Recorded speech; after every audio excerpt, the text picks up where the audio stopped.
when William Samoei Ruto took over the government, Joe Biden appeared to be in agreement with Ruto's bottom-up narrative. For the first time in a long time, this bill puts working people in this nation first. It's not hyperbole, it's a fact. For too long, it's been the folks at the top. They're not bad folks. A significant number of them know they shouldn't be getting the tax breaks they had. But it put the richest Americans first who benefited the most.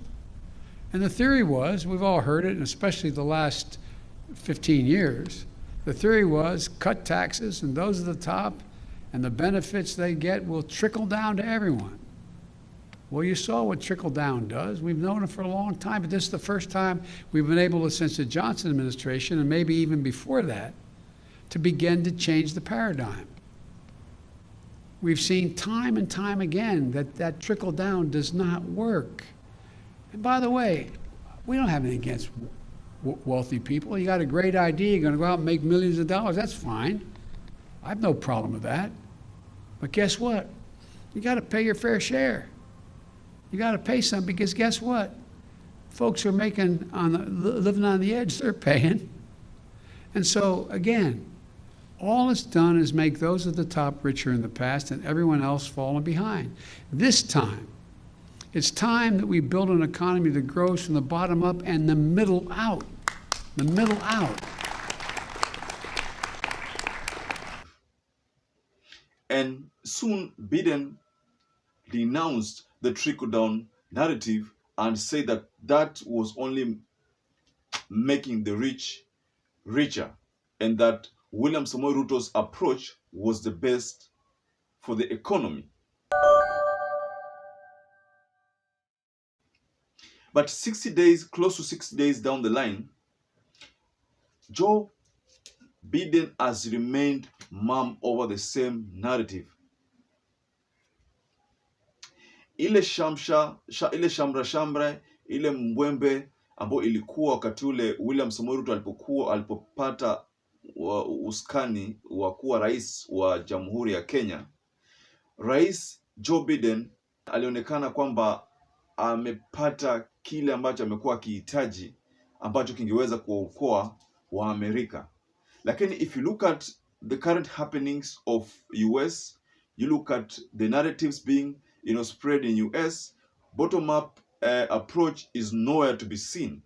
I mean, I don't know whether that was just a move to make William Samoei Ruto happy that maybe the US is in agreement with them, or I don't know whether it was just a move to make William Ruto, align the country towards US, because there is a US and the China tussle, and since the former president had worked most of the time with the Chinese, now US and China have always have that beef that's been ongoing. I think you remember there's a time during Trump's reign where US had to bar China's Huawei from using Android app in their the subsequent devices that they were producing, and that forced China to produce their own operating system for Huawei mobile devices.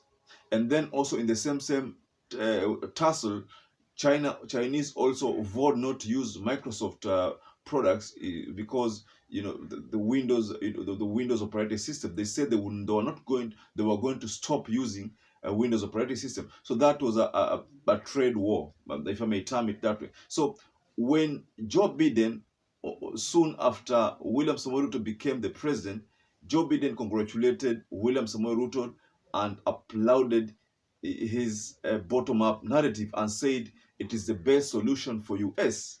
But if you look at the recent remarks that he keeps making, bottom-up narrative is nowhere to be heard, nowhere to be seen, and that to us, we think that is one of the ways that the Western countries, that's the only way that they had to forget this. So unapata kwamba hiyo tayari ni dhibitisho kwamba the US government was not serious about the bottom up. I don't think there is any rich person there who would like to see. Sidhani kama kuna tajiri na angependa kuona kwamba walio chini washinde walio juu. Wale walio juu kawaida wanapendaga waende juu na juu zaidi. Sasa this bottom up approach was going to work to the disadvantage of the rich.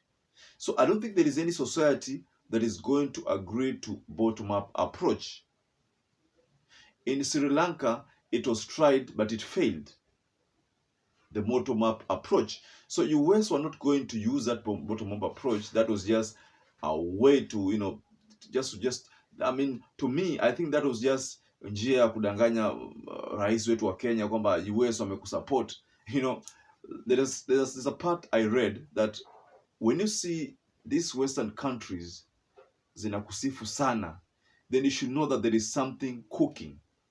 Hawawezi tu kukusifu hivyo hivyo. Unajua hapa Kenya kuna mafuta, kuna rasilimali mbalimbali ambapo US wamekuwa wakitamani sana iwe kwa mikono yao, lakini nadhani hilo limekuwa ni jambo gumu sana kwao. Alafu unapata kwamba the previous years since Jubilee took over, in fact not even Jubilee but before even Jubilee came into power, China wamekuwa wakifanya maendeleo mengi sana, na unaona ile Thika super highway, hiyo ni Chinese project. So unaona barabara nyingi za Kenya saizi 90% Chinese wamekuwa wakishughulikia. So hilo ni swala ambapo Amerika wamekuwa hawapendi kuanzia enzi hizo. Saizi miaka karibu 10 na karibu 20 Amerika wamekuwa hawapendi ile swala la Chinese. Na unajua Chinese walikuja Afrika baada ya kugundua kwamba Waafrika walikuwa wanataka services cheap. Na unajua US walikuwa ni expensive, lakini inasemekana kwamba items za US zilikuwa vitu zinaweza dumu sana. Kama ni barabara inaweza dumu sana. Lakini Chinese, imesemekana Chinese have been going for cheaper materials just to be able to achieve that project within a short time and to achieve the project with the minimal cost. So you find that most of these African countries, they rely on Chinese so much because of the cost that has been reduced. So they say that labor in Chinese is, the labor cost is a bit manageable as opposed to US or UK. So perhaps that's the reason why when William Samoei took over power, US decided to come back to win. US decided to come back to establish a good relationship with the Kenyans by pretending to support William Samoei Ruto's approach, the bottom-up approach. But in real sense, Biden did not support that bottom-up approach. It was just a way to hoodwink Kenyans, like I said, a way to hoodwink the government, just like I said. That was a smart way to do that. Because if at all Joe Biden meant whatever he said, then I think by now that narrative will be taking over in the Congress. That narrative will be taking over in the, a lot of those political media platforms. But you see, soon after Joe Biden talked about bottom up, that was the end of it. The discussion has not been brought up again since that day. So, ladies and gentlemen, do you think Joe Biden meant well when he said he supports bottom up, or was it just playing us for a fool? Please share what you think about that below the comment section, and I'd like to wind up my case there. But until we meet again for another analysis, please stay safe and stay blessed.